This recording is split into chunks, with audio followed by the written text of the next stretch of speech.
Thane railway स्थानकात deluxe टॉयलेटचे लोकार्पण, खासदार राजन विचारे यांच्या प्रयत्नांना यश.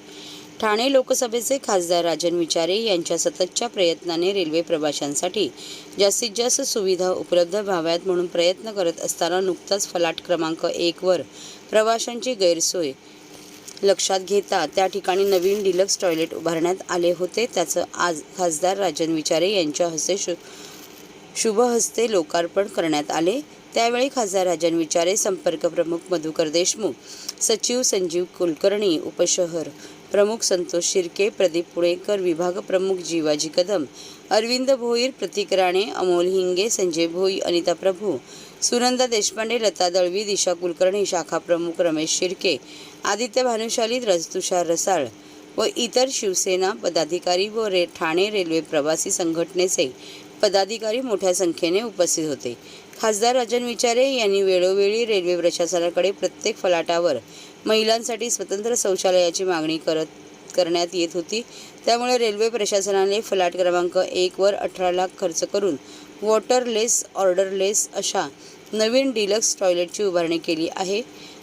यामध्ये युरिनल 12 व WC3 व महिलांकरता WC3 अशी सुविधा असणार आहे. प्रसंगी खासदार राजन विचारे यांनी रेल्वे प्रवाशांसाठी अपुरे पडणारे पादचारी पुलाची संख्या लक्षात घेऊन लवकरच 2 नवे पादचारी पूल प्रवाशांसाठी खुले करण्यात येणार आहे.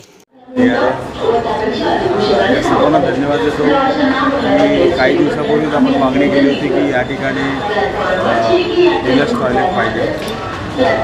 ती मागणी आज मला वाटतं पूर्ण होत आहे आणि आज तिथे लोकार्पण सोहळा या ठिकाणी. अशा पद्धतीने मला वाटतं या ठाणे स्टेशनच्या गेल्या 10 वर्षामध्ये भरपूर अशा सुधारणा या ठिकाणी झालेल्या आहेत. येत्या 8 दिवसामध्ये त्या नवीन 2 जे ब्रिजेस आहेत मुंबईच्या दिशेने जाणारे, त्याचबरोबर कल्याणच्या दिशेने, हे सुद्धा ब्रिजेसचं काम पूर्ण होईल. त्याचंसुद्धा लोकार्पण आपण करणार आहोत. त्याचबरोबर या ठाणे स्टेशनचं तुम्ही मल्टी मॉडेल हब हा प्रोजेक्ट जो आहे हा सुद्धा या ठिकाणी मंजूर झालेला आहे आणि तो आता येत्या काही दिवसात त्याचंसुद्धा टेंडर काढला जाणार आहे. आणि मला वाटतं ठाणे स्टेशन जे होते अद्ययावत असं स्टेशन जसं एअरपोर्ट असतो त्या पद्धतीनेच या ठिकाणी हे स्टेशन विकसित केलं जाणार आहे.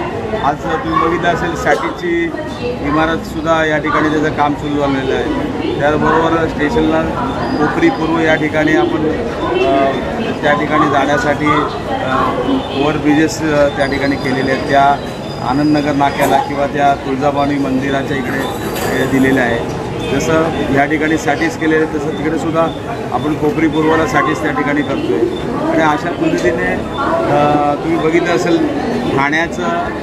ठाणे आणि मुलुंडच्या दरम्यान, कारण आज तुम्ही बघितलं असेल या रेल्वे स्टेशनची कॅपॅसिटी पूर्ण झालेली आहे. आणि अशा परिस्थितीमध्ये तुम्ही बघितलं असेल की ठाणे आणि मुलुंडच्या दरम्यान एक नवीन स्टेशन त्या ठिकाणी निर्माण व्हावं यासाठी गेले 9 वर्ष मी सातत्याने प्रयत्न करतो आहे. आणि ती तुम्ही बघितलं असेल की आदरणीय त्यावेळेचे रेल्वेमंत्री सुरेश प्रभू यांनी या ठिकाणी त्याला मान्यता दिलेली आहे आणि त्याचं कामसुद्धा ठाणे आणि मुलुंडच्या दरम्यानचं चालू आहे.